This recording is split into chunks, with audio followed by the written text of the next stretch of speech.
Welcome to జనబేరి news. ముందుగా headlines.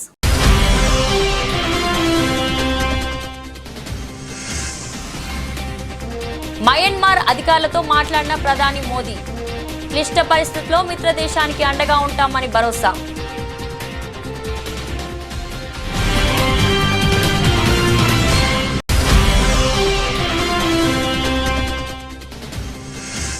Gulf వలసదారుల కుటుంబాలను ఆదుకునేందుకు రాష్ట్ర ప్రభుత్వం అమలు చేస్తున్న గల్ఫ్ భరోసా పథకం.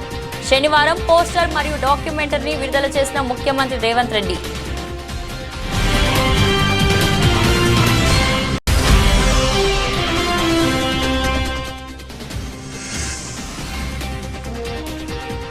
రిటైర్ అయినా వదిలిపెట్టాం, పోలీస్ అధికారులకు RS Praveen Kumar strong warning.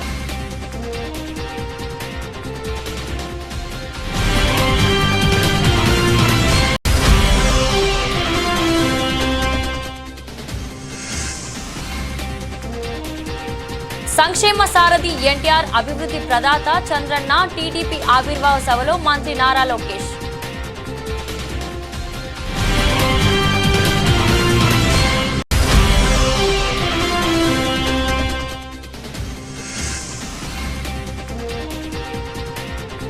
బీసీల జనాభా తగ్గించారు, రేవంత్ ప్రభుత్వంపై కవిత ఫైర్.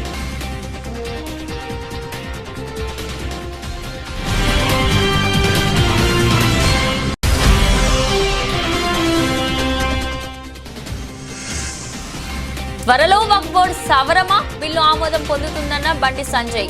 ముస్లిం సమాజం మేధావులు ఈ బిల్లుకు మద్దతు తెలుపుతారని వెల్లడి.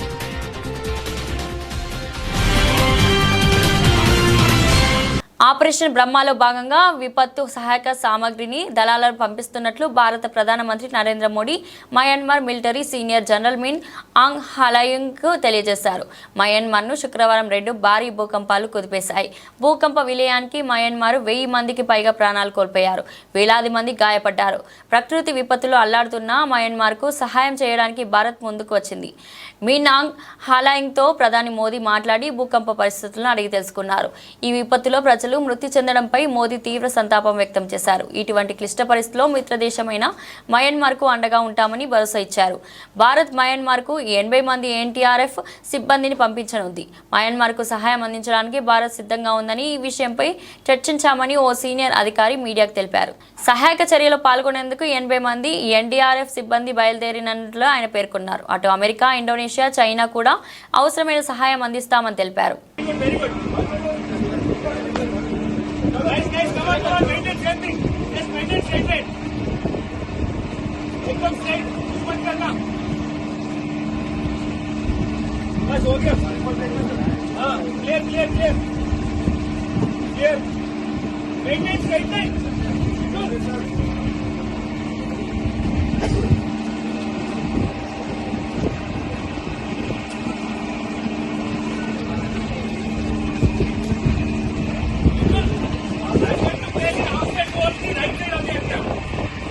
గల్ఫ్ వలసదారుల కుటుంబాలను ఆదుకునేందుకు రాష్ట్ర ప్రభుత్వం అమలు చేస్తున్న గల్ఫ్ భరోసా పథకానికి సంబంధించిన పోస్టర్ మరియు డాక్యుమెంటరీని ముఖ్యమంత్రి రేవంత్ రెడ్డి విడుదల చేశారు. సీఎం రేవంత్ రెడ్డి ఆదేశాలతో చట్టాన్ని అతిక్రమించి అక్రమ కేసులు పెట్టి వేధిస్తున్న పోలీసు అధికారులకు సీనియర్ నాయకుడు RS Praveen Kumar strong warning ఇచ్చారు. రాబోయే రోజుల్లో తీవ్రమైన పరిణామాలు ఉంటాయని తెలిపారు.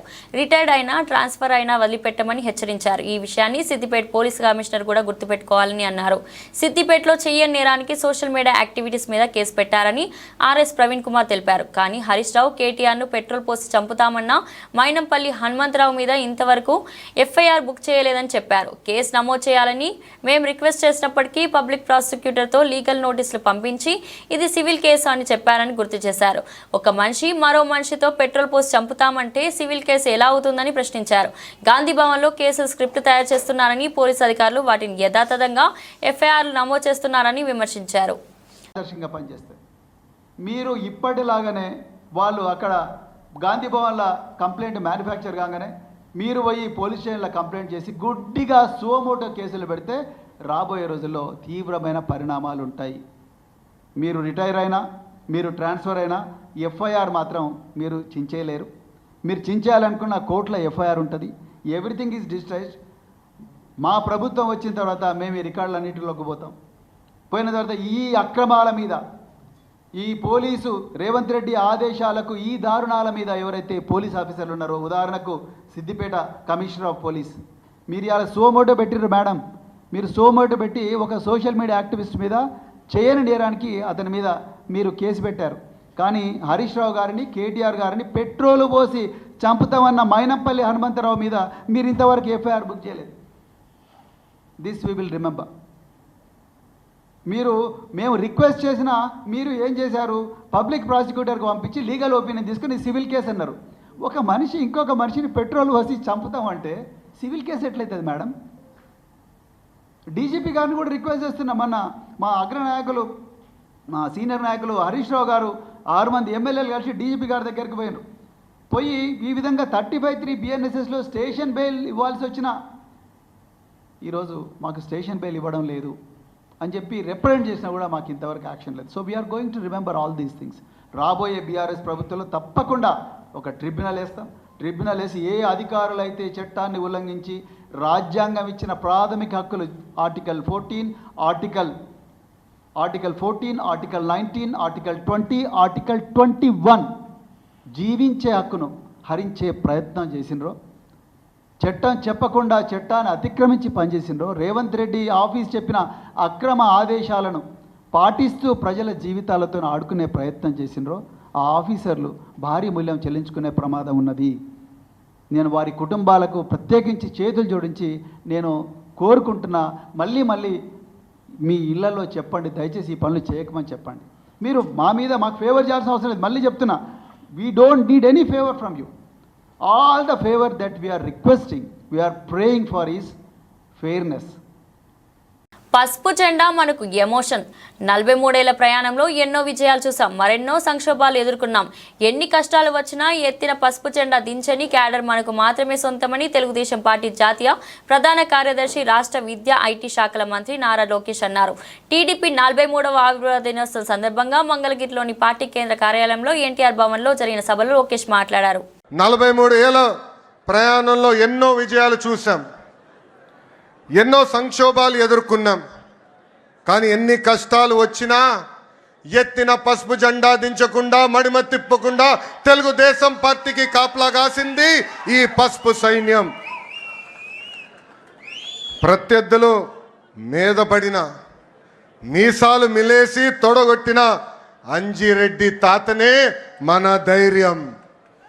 మెడపై కత్తి పెట్టి వాళ్ళ నాయకుడు పేరు చెప్పమంటే జై తెలుగుదేశం, జై చంద్రబాబు అని చెప్పి ప్రాణాలు వదిలిన చంద్రయ్య గారు మన పౌరుషం. కత్తులతో దాడి చేసిన, రక్తం కారుతున్న, ఎన్నికలయ్యే వరకు పోలింగ్ బూత్లో కూర్చుని చివరి ఓట్ పడే వరకు అండగా నిలబడిన మంజుల గారే మన దమ్ము.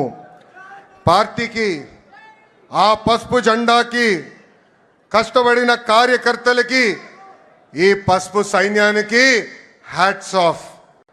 సమాజమే దేవాలయం, ప్రజలే దేవుళ్ళు అన్న ఎన్టీఆర్ అన్నారు. ఆవిర్భావం నుంచి ఇప్పటి వరకు మన అదే స్ఫూర్తితో కలిసికట్టుగా పనిచేస్తున్నాం. దేశానికే సంక్షేమం పరిచయం చేసింది అన్న ఎన్టీఆర్. దేశానికి అభివృద్ధి ఏంటో చేసి చూపించింది మన చంద్రన్న. తెలుగువారి ఆత్మగౌరవం ఢిల్లీకి తెలిసేలాగా చేసింది అన్న ఎన్టీఆర్ అయితే, తెలుగువాడి ప్రపంచాన్ని పట్టణంలో పెట్టింది, నిలబెట్టింది మన నాయకుడు చంద్రన్న. బీసీల బిల్లులను కేంద్ర ప్రభుత్వం ఆమోదించేలా బీజేపీ నేతలు ఒత్తిడి తేవాలని బీఆర్ఎస్ ఎమ్మెల్సీ కల్వకుంట్ల కవిత అన్నారు. రాష్ట్ర చట్టసభలో ఆమోదించిన బీసీ బిల్లుల స్థితిపై ప్రభుత్వం ప్రకటన చేయాలని కోరారు. ఈ బిల్లులను కేంద్రం ఆమోదించడంపై కాంగ్రెస్, బీజేపీ పార్టీలు సమాధానం చెప్పాలని అన్నారు. మాజీ సీఎం కేసీఆర్ నిర్వహించిన సమగ్ర కుటుంబ సర్వేలో బీసీల జనాభా 52% అని తేలిందని ఈ ఎమ్మెల్సీ కవిత గుర్తు చేశారు. తెలంగాణ జాగృతి యునైటెడ్ పులే ఫ్రంట్ ఆధ్వర్యంలో కామారెడ్డిలో ఇవాళ బీసీ రౌండ్ టేబుల్ సమావేశం నిర్వహించారు. ముఖ్య అతిథిగా ఎమ్మెల్సీ కవిత హాజరయ్యారు. రౌండ్ టేబుల్ సమావేశంలో ఎమ్మెల్సీ కవిత కీలక వ్యాఖ్యలు చేశారు. మొదలు వాళ్ళు కామారెడ్డి డిక్లరేషన్లో ఓన్లీ రాజకీయంగా రిజర్వేషన్లు ఇస్తామని చెప్పారు 42%. కానీ ఎప్పుడైతే మనందరం ఉద్యమం చేసుకుంటా ముందుకు పోయినామో మనం 3 బిల్లులు పెట్టాలని అడిగినాం. రాజకీయాల్లో ఇవ్వండి, విద్యలో ఇవ్వండి, ఉద్యోగాలలో ఇవ్వండి అని అడిగినాం. మనం పెట్టిన ఒత్తిడికి తలొగ్గి 2 బిల్లులు అసెంబ్లీలో పెట్టిండ్రు. ఒకటి రాజకీయంగా, ఇంకోటి విద్యా ఉద్యోగాలకు కలిపి పెట్టిరు. దానివల్ల లాభం ఏమవుతుందంటే ఇక్కడికి వచ్చిన మీరందరూ కూడా నాయకులే. మీరందరు చెప్తే వేల మంది మీ కులాలలో వినేవాళ్ళు ఉంటారు కాబట్టి మీరు ఖచ్చితంగా వాళ్ళకి చెప్పాలి. ఇట్లా విడివిడిగా బిల్లులు పెట్టడంతో ఎవరన్నా కోర్టుకు పోతే విద్యా ఉద్యోగాలల్లో ఇబ్బంది లేకుండా ముందుకెళ్ళే అవకాశం ఉంటుంది, రాజకీయంగా ముందుకెళ్ళే అవకాశం ఉంటుంది. అందుకని డిమాండ్ చేసినాం.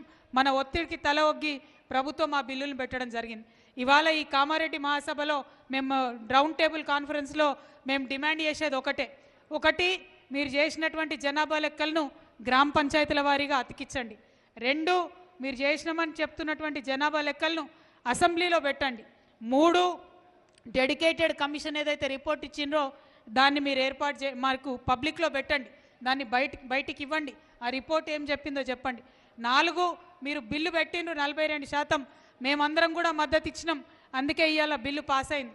మరి ఆ పాస్ అయిన బిల్లు గవర్నర్ దగ్గర ఉన్నదా, రాష్ట్రపతి దగ్గరికి పోయిందా, ఏం జరుగుతుంది, ఆ బిల్లు ఎక్కడుంది? బీజేపీ కాంగ్రెస్ పార్టీ ఇద్దరు కలిసి తెలంగాణ బీసీలకు జవాబు ఇవ్వాల్సినటువంటి అవసరం ఉన్నది. కేసీఆర్ గారు 52% బీసీలు ఉన్నారంటే అది తప్పు లెక్క అంటున్నారు. మరి మీరు చేసిన కరెక్ట్ లెక్క ఏందో ఇప్పుడు చెప్పుండ్రి. మీరు అసెంబ్లీలో పెట్టండి, మీరు గ్రామాన మీరు తీసుకొచ్చినటువంటి లెక్కలు అతికియండి. ఏ ఊరికన్నా పోయి ఇగో ఈ ఊర్లో ఇంతమంది కుర్మోళ్ళు ఉన్నారు, ఇంతమంది బెస్తోళ్ళు ఉన్నారు, ఇంతమంది మరి గొల్లోళ్ళు ఉన్నారు, ఇంతమంది అందరూ ఉన్నారు, రజకులు ఉన్నారు, ఇంతమంది నాయ బ్రాహ్మణులు ఉన్నారు, కులాల వారీగా అంటే ఏంటి మీరు చెప్తారు కదా. దూద్ పానిక పాని అయిపోతుంది కదా. అది చేయరంట. ఏమంటారు? కేసీఆర్ లెక్క తప్పు అంటారు. సరే కేసీఆర్ లెక్క తప్పు, నువ్వు చెప్పు లెక్క. ఇప్పుడు మీరు అసెంబ్లీలో పెట్టండి. నిన్న మొన్న అసెంబ్లీలో కూడా ఎన్నిసార్లు అడిగినా మరి డెడికేటెడ్ కమిషన్ రిపోర్ట్ అసెంబ్లీలో పెడతలేరు, కులగణన చేసిన వివరాలు కూడా అసెంబ్లీలో పెడతలేరు. రాష్ట్రంలో శాంతి భద్రతలకు భంగం వాటిల్లిందని వైఎస్ఆర్సీపీ అధికార ప్రతినిధి మాజీ ఎంపీ మార్గాని భరత్ మండిపడ్డారు. రాజమండ్రిలో వరుసగా దారుణమైన ఘటనలు విచ్చలవిడిగా జరుగుతున్నాయి, ప్రభుత్వం ఏం చేస్తుందని ఆయన సూటిగా ప్రశ్నించారు. శాంతి భద్రత పరిరక్షణలో ప్రభుత్వం పూర్తిగా విఫలమైందని ధ్వజమెత్తారు. శనివారం రాజమండ్రిలోని తన క్యాంపు కార్యాలయంలో భరత్ మీడియాతో మాట్లాడారు. 23వ తారీఖున రాజమహేంద్రవరంలో కిమ్స్ హాస్పిటల్లో ఫామ్ డి ఫైనల్ ఇయర్ చదువుతున్న పాప అంజలి సూసైడ్ చేసుకోవడం జరిగింది. ఆ సూసైడ్లో భాగంగా ఆమె సూసైడ్ నోట్ కూడా ఆమె డైరీలో క్లియర్గా మెన్షన్ చేస్తూ ఎవరి వలన నేను సూసైడ్ చేసుకుంటా ఉన్నాను, నన్ను ఎవరు సెక్షువల్గా హరాస్మెంట్ చేస్తూ ఉన్నారు, ఇది నేను ఈ బాధని తట్టుకోలేక నేను సూసైడ్ చేసుకుంటున్నానని చెప్పి ఆమె ఈ సూసైడ్ నోట్లో క్లియర్గా మెన్షన్ చేసి ఆమె బ్రోమిలిన్ డ్రగ్ పేరు కూడా చూసినట్టయితే వెరోనియం బ్రోమైడ్ 10 mg. అంటే ఇప్పుడే నేను డాక్టర్స్తో కూడా నేను మాట్లాడితే ఈ డ్రగ్ తీసుకుంటే ఇమీడియట్గా బ్రెయిన్ డెడ్ అవుతుంది, ఆమెని వెంటిలేటర్ పైన, ఇంకా బ్రెయిన్ డెడ్ అంటే ఇంక ఆల్మోస్ట్ చనిపోయినట్టే భావించాలి. మరి బ్రెయిన్ డెడ్ అవుతుంది, బ్రెయిన్ డెడ్ అయిన తర్వాత వెంటిలేటర్ మీదన ఇది జరుగుతూ ఉన్నారు. ఇక్కడ నా అడిగే ప్రశ్నలు ఏంటంటే సూటిగా ప్రశ్నలు అడుగుతూ ఉన్నాం. ఇప్పుడు ఈ వెరోనియం బ్రోమైడ్ 10 mg మరి ఆ అమ్మాయి తీసుకున్నప్పుడు ఈ డ్రగ్ ఆమె చేతికి ఎట్లా వచ్చింది, ఎక్కడి నుంచి ఈ డ్రగ్ వచ్చింది, ఎవరు సప్లై చేశారు, ఈ డ్రగ్ ఆమె డ్రగ్ తీసుకుని ఉందా లేకపోతే ఎవరైనా ఆ వైల్ ఆమెకు ఎక్కించారా? సీసీ ఫుటేజెస్ని ఎందుకు పోలీస్ డిపార్ట్మెంట్ లేకపోతే హాస్పిటల్ యాజమాన్యం కూడా ఎందుకు బయట పెట్టలేదు? అసలు ఆ టైంలో ఇది డ్రగ్ తీసుకున్నది హాస్పిటల్లోనే తీసుకున్నారనేది ప్రాథమిక విచారణ ప్రకారంగా తెలుస్తూ ఉంది. మరి ఆ డ్రగ్ తీసుకున్నప్పుడు పూర్తి స్థాయిగా ఆ సీసీ ఫుటేజ్ ఏదైతే ఉందో అది కుటుంబ సభ్యులకి, అదేవిధంగా ఆ అమ్మాయి చదువుతున్న కాలేజ్ వాళ్ళ యాజమాన్యానికి కానీ ఇవ్వాలి కదా, ఎందుకు ఇవ్వలేదు అని చెప్పేసి మేము ఒక ప్రశ్న అడుగుతూ ఉన్నాం. ఇది కాకుండా 23వ తారీఖున సండే ఆమె ఆ డ్రగ్ తీసుకున్నప్పుడు, సూసైడ్ చేసుకున్నప్పుడు ఎందుకు హాస్పిటల్ మేనేజ్మెంట్ ఆ డ్రగ్ తీసుకున్నారనేది వాళ్ళకి తెలుసు. ఎందుకంటే ఆ వైల్ కూడా తర్వాత మేము వచ్చి ఒత్తిడి చేసిన తర్వాత మంగళవారం రోజున ఆ డ్రగ్ తీసుకున్నారనేది కుటుంబ సభ్యులకు అప్పుడు తెలిసింది. అంటే సండే తీసుకుంటే మంగళవారం, ఈ 2 రోజులు కాలయాపన ఎందుకు చేశారు? మాకు ఇప్పుడు కుటుంబ సభ్యులు చెప్పడం కూడా ఏంటంటే ప్యాంటోటాప్ ఆమె వైల్ తీసుకున్నది. ప్యాంటోటాప్ అని అంటే కొంత గ్యాస్ట్రిక్ ట్రబుల్తో ఉంది. ఆ గ్యాస్ట్రిక్ ట్రబుల్తో ఉండడం వలన ఆ అమ్మాయి ఫుడ్ సరిగ్గా తీసుకోదు, అందు గురించి కళ్ళు తిరిగింది అనే అంశాన్ని కుటుంబ సభ్యులకు కూడా తల్లిదండ్రులకు కూడా అదే చెప్పారని మరి చెప్తా ఉన్నారు. అసలు ఎందుకు కన్ఫ్యూజ్ చేయాలని అడుగుతున్నా. ఇప్పుడు నిజంగా ఆ బ్రోమైడ్ అనే డ్రగ్ తీసుకున్నప్పుడు ఆ డ్రగ్గే తీసుకుందని చెప్పాలి కదా, ఎందుకు ఈ దాపరికము చేసే కార్యక్రమం చేస్తూ ఉన్నారు. అదేవిధంగా నిన్నే మాకు తెలిసిన అంశం కూడా ఏంటంటే ఎవరైతే ఈ దీపక్ అనే వ్యక్తి ఉన్నాడో ఆ దీపక్కి పిల్లనిచ్చిన మామ తెలుగుదేశం పార్టీలో క్రియాశీలకంగా తిరిగే వ్యక్తి అంట. మాకు కూడా తెలియదు, నిన్ననే తెలుస్తూ ఉంది. అంటే ఇక్కడ మేమేదో రాజకీయాలు చేయడానికి రాలా. అసలు ఇప్పుడు కుటుంబ సభ్యులు వాళ్ళే వాపోతూ ఉన్నారు, మా అమ్మాయికి న్యాయం జరగట్లేదు అని వాళ్ళు చెప్తా ఉన్నారు. న్యాయం జరగట్లేదు, కూటమి ప్రభుత్వాన్ని ఎన్నో ప్రగల్భాలు చెప్తా ఉన్నారు. కూటమి ప్రభుత్వం అయితే అమ్మాయికి ఎందుకు న్యాయం జరగట్లా, ఎందుకు దీన్ని తాత్సారం చేస్తూ ఉన్నారు. ఇప్పుడు ఆ డ్రగ్ తీసుకున్నది 10 mg ఆ బ్రోమైడ్ డ్రగ్ తీసుకున్నారు అనేది హాస్పిటల్ మేనేజ్మెంట్కి తెలుసు, పోలీస్ డిపార్ట్మెంట్కి తెలుసు. ఈ పోలీస్ డిపార్ట్మెంట్ కూడా వీళ్ళు 23వ తారీఖున ఎఫ్ఐఆర్ ఫైల్ చేశారు. ఆ ఎఫ్ఐఆర్ ఫైల్ చేసినప్పుడు ఇందులో ఎఫ్ఐఆర్ డేటెడ్ ఏమో 24వ తారీఖున కనబడుతూ ఉంది. FIR dated 24/3/2025. ఆమె సూసైడ్ చేసుకున్నదేమో 23వ తారీఖున. పోలీస్ డిపార్ట్మెంట్ కూడా రిలీజ్ చేసిన వాళ్ళు కూడా పబ్లిక్ ప్రెస్కి రిలీజ్ చేశారు. రిలీజ్ చేసింది ఏంటంటే అందులో 23వ తారీఖున కేసు నమోదైనట్టుగా ఈ డిపార్ట్మెంట్ రిలీజ్ చేసిన ఇది. రిలీజ్ చేసింది ఎవరికి రిలీజ్ చేశారని అంటే ఆ కుటుంబ సభ్యులు వాళ్ళ తండ్రికి రిలీజ్ చేసినట్టున్నారు. 23వ తారీఖున కేసు నమోదైనట్టుంది. కానీ ఎఫ్ఐఆర్ కాపీ, ఈ కాపీలో చూస్తే 24వ తారీఖున ఎఫ్ఐఆర్ వేశారండి. 24 అంటే ఇది కూడా సెక్షన్స్ కూడా చూసినట్టయితే 24వ తారీఖున 74, 79, 351/2, 226 BNS అని చెప్పేసి సెక్షన్స్ వేశారు. దాని తర్వాత ఆల్టరేషన్ మెమో అని చెప్పి ఇంకొక మెమో తీసుకుని వచ్చారు. ఆల్టరేషన్ మెమోలో అబ్డక్షన్ టు రేప్, అదేవిధంగా ఇందులో సెక్షన్స్ కూడా 64/1 BNS కూడా కొన్ని సెక్షన్స్ స్ట్రాంగ్ సెక్షన్స్ వేశారు. కానీ నాకు ఇక్కడ అనుమానం ఏంటంటే ఇక్కడేమో కేసేమో 23వ తారీఖున ఎఫ్ఐఆర్ నమోదు చేసామని చెప్పేసి ఇక్కడ మెన్షన్ చేశారు. కానీ ఎఫ్ఐఆర్ డేట్ చూస్తే 24వ తారీఖున ఉంది. ఎందుకు ఈ చేంజెస్ కనబడతా ఉన్నాయి అంటే ఎందుకు అంటే ఇప్పుడు ఆల్టరేషన్ జరిగితే ఆల్టరేషన్ మెమో అని వేశారు. ఆల్టరేషన్ మెమో పోనీ 24వ తారీఖు వేస్తే ఇందులో మెన్షన్ చేయాలి కదా. 23వ తారీఖున కొన్ని సెక్షన్స్ పెట్టాము. దాని తర్వాత మేమందరం వచ్చి ఇది ప్రజల్లోకి వెలుగులోకి తీసుకుని వచ్చి ధర్నాలు, స్టూడెంట్స్ పిల్లలందరూ కూడా వాళ్ళు వస్తే నేను వచ్చాను. ఇక్కడ ఈవీఎం ఎమ్మెల్యే ఉన్నాడు, నోటుకొచ్చిన మాటలు మాట్లాడుతూ ఉన్నాడు. అక్కడ దారిపోతున్న స్టూడెంట్స్ని అందరినీ ఆపంట నేను తీసుకొచ్చి ఇక్కడ ధర్నా చేయించే కార్యక్రమం. ధర్నా చేసి 2 గంటలు అయిన తర్వాత నాకు తెలిసి నేను వచ్చాను ఇక్కడికి. నోరిప్పితే స్వామి మాల వేసుకున్నాడు, అబద్ధాలు ఆడుతూనే ఉన్నాడు. ఇప్పుడు నేను అడుగుతా ఉన్నా, ఇదే ఎమ్మెల్యేని అడుగుతా ఉన్నా, మీ పిల్లనిచ్చిన దీపక్ పిల్లనిచ్చిన మామ ఎవరైతే సత్యబాబు అనే వ్యక్తి ఉన్నాడో అతను తెలుగుదేశం పార్టీ క్రియాశీలక సభ్యుడు కాదా అని అడుగుతా ఉన్నా. 31వ వార్డుకి సంబంధించిన వ్యక్తి. మీరు అది ఎందుకు బయట పెట్టాలా? అంటే మీ వ్యక్తుల్ని మీరు కాపాడే కార్యక్రమం చేస్తున్నారా, లేకపోతే తెలుగుదేశం పార్టీకి ఆ మచ్చ అంటుకుంటుందని దీన్ని దాచే కార్యక్రమం చేస్తూ ఉన్నారా? అసలు ఇప్పుడు కుటుంబ సభ్యులు చెప్తా ఉన్నారు మాకు న్యాయం జరగట్లేదు అని చెప్తా ఉన్నారు. హాస్పిటల్ మేనేజ్మెంట్ క్లారిటీ ఇవ్వట్లేదని చెప్తా ఉన్నారు. ఇప్పుడు ఆ అమ్మాయి ఆ వైల్ తీసుకున్నప్పుడు బ్రెయిన్ డెడ్ అయిపోతుంది అని హాస్పిటల్ మేనేజ్మెంట్ కూడా నిన్న ప్రెస్ నోట్ ఏదో రిలీజ్ చేసినప్పుడు బ్రెయిన్ డెడ్ అయిపోయిందని చెప్పారు. మళ్ళీ పక్కన డాక్టర్ ఇంకోటి ఏం చెప్తున్నాడు అని అంటే డిటోరియేట్ అవుతుందని చెప్తా ఉన్నాడు. ఎందుకు ఈ కన్ఫ్యూజన్ మాట్లాడుతున్నాను ఇక్కడ ఏదన్నా ఠాగూర్ సినిమా ఏమన్నా చూపిస్తున్నారా అని అడుగుతా ఉన్నా.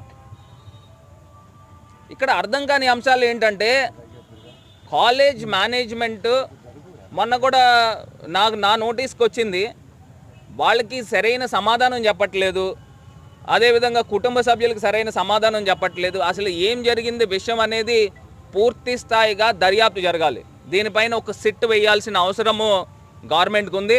ఎందుకంటే ఒక అమ్మాయి డైరెక్ట్గా సూసైడ్ నోట్ రాసుకుని నా అవయవాలు కూడా దానం చేయండి అని చెప్పి ఆ అమ్మాయి మెన్షన్ చేసుకుంది. ఆ అమ్మాయి మెన్షన్ చేస్తూ నిజంగా ఎంత బాధాకరం అండి. ఇప్పుడు మన ఇంట్లోనే ఏ పాపకో అమ్మాయికో ఎవరికైనా జరిగితే మనకి ఎంత బాధ కలుగుతూ ఉంటుంది. I request you to donate my organs as I was alive in others life. Please, I don't want this life, let me end up this one. Good bye to this world, never wanted to be born again. నేను మళ్ళీ పుట్టాలని అనుకోవట్లేదని చెప్తా ఉంది. అంటే ఎంత మనసు ఇరిగిపోతే ఇలాంటి మాటలు రాస్తారు. అంటే ఇప్పుడు దాకా ఇన్వెస్టిగేషన్, ఆ దీపక్ అనే వ్యక్తిని ఇన్వెస్టిగేషన్ చేశారు. ఈ అమ్మాయి ఎక్కడైతే ఉందో ఆ అమ్మాయి రూమ్మేట్స్ని ఇన్వెస్టిగేషన్ చేశారా, అసలు ఏం చెప్తా ఉన్నారు, ఇవన్నీ పూర్తి స్థాయిగా ఒక స్పెషల్ ఇన్వెస్టిగేషన్ టీమ్ని ఏర్పాటు చేయాల్సిన అవసరం గవర్నమెంట్ పైన ఉంది. అదేవిధంగా ఆ అమ్మాయి ఏదైతే ఆఖరి మాటలు చెప్పిందో ఆర్గాన్స్ని డొనేట్ చేయాలి అని చెప్పేసి నేను కుటుంబ సభ్యులను కూడా రిక్వెస్ట్ చేస్తూ ఉన్నాను.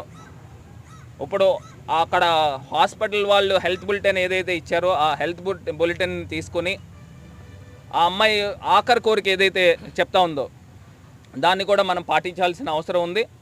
ఇది కాకుండా ఇంకో మాట కూడా చెప్పింది, ఇలాంటి సంఘటన మరి వేరే అమ్మాయికి ఎవరికి కూడా జరగకూడదు అని కూడా ఆ అమ్మాయి రాసింది. అంటే నిజంగా ఎంత మనసు విరిగిపోతే ఇలా జరుగుతుందనండి. అసలు ఈ కూటమి ప్రభుత్వము దీన్ని సండే జరిగితే అనకాపల్లి జిల్లాలో కింగ్ కోబ్రా కలకలం రేపింది. దేవరపల్లి గ్రామం వద్ద పొలాల్లో 15 అడుగుల కింగ్ కోబ్రా రైతులను భయభ్రాంతులకు గురి చేసింది. పొలాల్లోకి వచ్చిన ఆ భారీ విషసర్పాన్ని కుక్కలు నిలువరించాయి.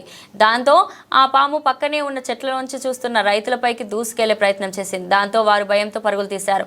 అనంతరం ఆ పాము అక్కడి నుంచి వెళ్లిపోయింది. శుక్రవారం రాత్రి చెన్నైలోని ఎంఏ చిదంబరం స్టేడియంలో చెన్నై సూపర్ కింగ్స్ పై రాయల్ ఛాలెంజర్స్ బెంగళూరు అద్భుతమైన విజయాన్ని నమోదు చేసిన విషయం తెలిసింది. 50 పరుగుల తేడాతో చెన్నైను బెంగళూరు చిత్తు చేసింది. దీంతో చేపాక మైదానంలో సిఎస్కేపై 17 ఏళ్ల తర్వాత విక్టరీ అందుకున్న ఆర్సీబీ సంతోషంతో ఉప్పొంగిపోయింది. ముఖ్యంగా ఆ జట్టు స్టార్ ప్లేయర్ విరాట్ కోహ్లీ ఆనందానికి అవధులు లేకుండా పోయాయి. డాన్స్ చేస్తూ కనిపించాడు. మ్యాచ్ అనంతరం ఆర్సీబీ డ్రెస్సింగ్ రూమ్ లో ఆటగాళ్లంతా సెలబ్రేషన్స్ మోడ్లోకి వెళ్ళిపోయారు. Hanuman kind run it up పాటకు స్టెప్పులేస్తూ అంతా సందడి చేశారు. ఈ విజయం తమకెంతో ప్రత్యేకమంటూ ఆర్సీబీ ప్లేయర్లు సెలబ్రేషన్స్ తాలూకా వీడియోను ఎక్స్ వేదికగా అభిమానులతో పంచుకున్నారు. ఓవైసీ వంటి వారు 100 మంది వచ్చినా వక్ఫ్ బోర్డు సవరణ బిల్లును ఆపలేరని కేంద్ర సహాయక మంత్రి బండి సంజయ్ అన్నారు. ఓవైసీ తాత వచ్చినా ఈ బిల్లు ఆగదని ఆయన స్పష్టం చేశారు. దేశంలోని ముస్లిం సమాజం మేధావులు వక్ఫ్ బోర్డు బిల్లుకు మద్దతు తెలుపుతున్నారని ఆయన పేర్కొన్నారు. ఒక ఓవైసీ వస్తే బిల్లు ఆగుతుందా అని ఆయన ప్రశ్నించారు. వక్ఫ్ బోర్డు సవరణ బిల్లు తీసుకువస్తామని చెప్పినప్పుడు తనకు కరీంనగర్లోని పేదవాడు గుర్తుకు వచ్చారని ఆయన అన్నారు. కరీంనగర్ జిల్లా కోర్టు కాంప్లెక్స్లోని న్యాయవాదుల డిజిటల్ లైబ్రరీ కోసం కేంద్ర సహాయ మంత్రి 15 లక్షలు మంజూరు చేశారు. ఈ సందర్భంగా న్యాయవాదులు ఆయనకు సన్మానించారు. అనంతరం ఏర్పాటు చేసిన కార్యక్రమంలో బండి సంజయ్ మాట్లాడుతూ వక్ఫ్ బోర్డు బిల్లుపై మజ్లిస్ అధినేత అసదుద్దీన్ ఓవైసీ ఇష్టానుసారంగా మాట్లాడుతున్నారని విమర్శించారు. అతి త్వరలో వక్ఫ్ బోర్డు సవరణ బిల్లు ఆమోదం పొందుతుందని ఆయన వ్యాఖ్యానించారు.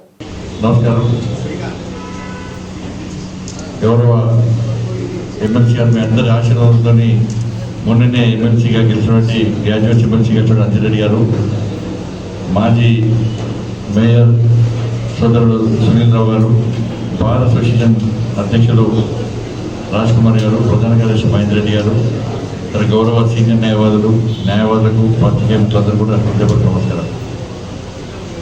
ఈ కోర్టుతోనే చాలా దగ్గర సంబంధం నాకు. నేను కార్యకర్తగా నడుచుకుంటూ కోర్టుకు వచ్చిన, కార్యకర్త కారుతో కోర్టుకు వచ్చిన, ఎమ్మెల్యే పోటీ చేసిన అభ్యర్థిగా కోర్టుకు వచ్చిన, ఎంపీగా పోటీ చేసిన అభ్యర్థిగా పోటీ వచ్చిన, ఎంపీ గెలిచిన తర్వాత వచ్చే అవకాశం లేదు కాబట్టి నాపల్లి కోరుకుంటున్నాను. మిమ్మల్ని కలిసే అవకాశం లేదు. నాకు అన్ని సెక్షన్లు తెలుసు. అందరు అడ్వకేట్లతో చాలా దగ్గర మీరు అందరికీ నన్ను కాపాడారు. నా మీద ఏ ఒక్క కేసు అయినా కూడా కరీంనగర్లో నాకు కుటుంబ సమస్యలు, కుటుంబ కేసులో, సొంత కేసులో, జాగర్ పంచాయతీలో నాకైతే లేవు. నేను ఏదైనా కూడా ఇంతకుముందే మా వేరే కూడా మా కొరుగు వేరే కూడా మాత్రం జైలుకి వచ్చినారు. మా కొరుగు వేరే కూడా మాత్రం కొట్లాడి ధర్మం కోసం. కాబట్టి మహేందర్ నందన్ ప్రతిసారి జైలు వస్తూనే ఉన్నాడు. మీ కోర్టు ముంగట కొట్లాడే కోర్టు కూడా చెట్టును తొలగిస్తే కూడా జైలుకి పోయినాడు. ఇండియా పాకిస్తాన్ మ్యాచ్ అయితే పాకిస్తాన్ జైలు కూడా కొట్లాడితే కూడా జైలుకి పోయినా మీరే కాపాడినారు. ఇప్పుడే మాట్లాడాడు మన గురించి అసౌద్రావు ఇప్పుడే మాట్లాడాడు. నా వక్ఫ్ బిల్లు గురించి మీ అందరికీ ఐడియా ఉంది. అడ్వకేట్స్ మీ అందరు కూడా ఎంత అనర్థాలు జరుగుతున్నాయో, ఎంత ఇబ్బందులు అవుతున్నాయో మీ అందరూ తెలుసు. దేశవ్యాప్తంగా అడ్వకేట్ సమాజం అంతా కూడా, మేధావి వర్గం అంతా కూడా, ముస్లిం సమాజం అంతా కూడా ఇలా వక్ఫ్ బిల్లుకు మద్దతు చెప్తుంది. సరే ఒక్క ఓవేసి అవుతుందా ఇంటి పట్ల పాస్ అయితే గ్యాస్ పట్టుకోండి. ఓవేసి ఉంటే 100 మంది వచ్చినా ఆగదు, ఓవేసి దాత వచ్చినా ఆగదు అది. కాబట్టి ఇవాళ జాతీయ భావాచారంగా ఉన్నటువంటి ఆర్గనైజేషన్ దేశ ద్రోహ ఆర్గనైజేషన్స్గా చిత్రీకరించడం, వక్ఫ్కు వ్యతిరేకంగా మాట్లాడము, ఇది పక్క దేశద్రోహం పెట్టింది. ఈ దేశంలో ఉన్న ప్రజల యొక్క ఆస్తి పాస్తులు కాపాడాల్సిన బాధ్యత భారతదేశ ప్రభుత్వం మీద ఉన్నది. ముఖ్యంగా నరేంద్ర మోడీ గారి మీద ఉంది కాబట్టి ఆయన గురుతర బాధ్యతగా భావించి వాటిని కాపాడే ప్రయత్నం చేస్తున్నాడు.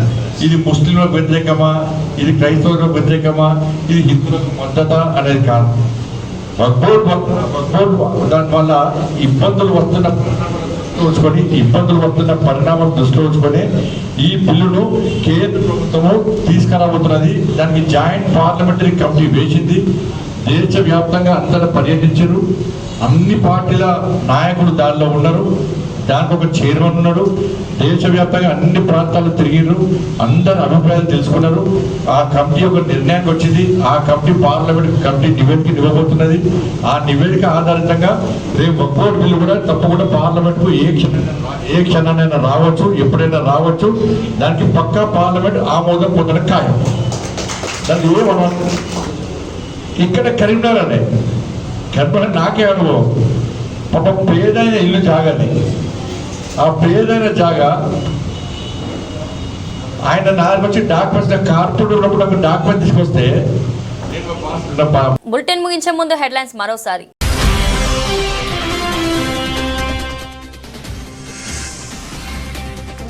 మయన్మార్ అధికారులతో మాట్లాడిన ప్రధాని మోదీ, క్లిష్ట పరిస్థితుల్లో మిత్ర దేశానికి అండగా ఉంటామని భరోసా.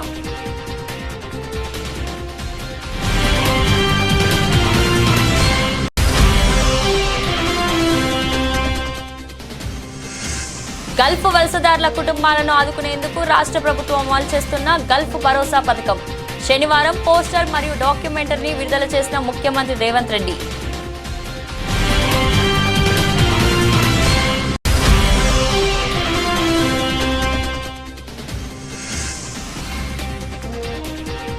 రిటైర్ అయినా వదిలిపెట్టాం, పోలీస్ అధికారులకు RS Praveen Kumar strong warning.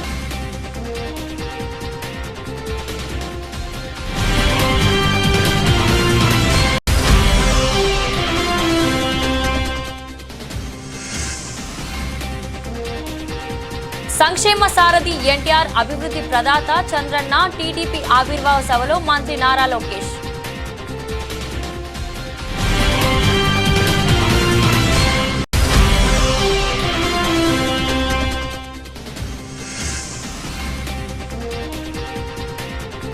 బీసీల జనాభా తగ్గించారు, రేవంత్ ప్రభుత్వంపై కవిత ఫైర్.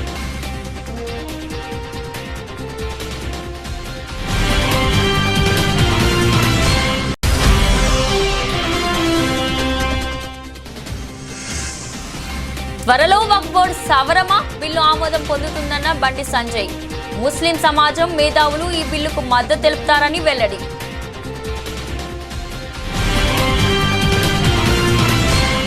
ఇది ఈ రోజు బులెటిన్. మరో బులెటిన్లో మళ్ళీ కలుద్దాం.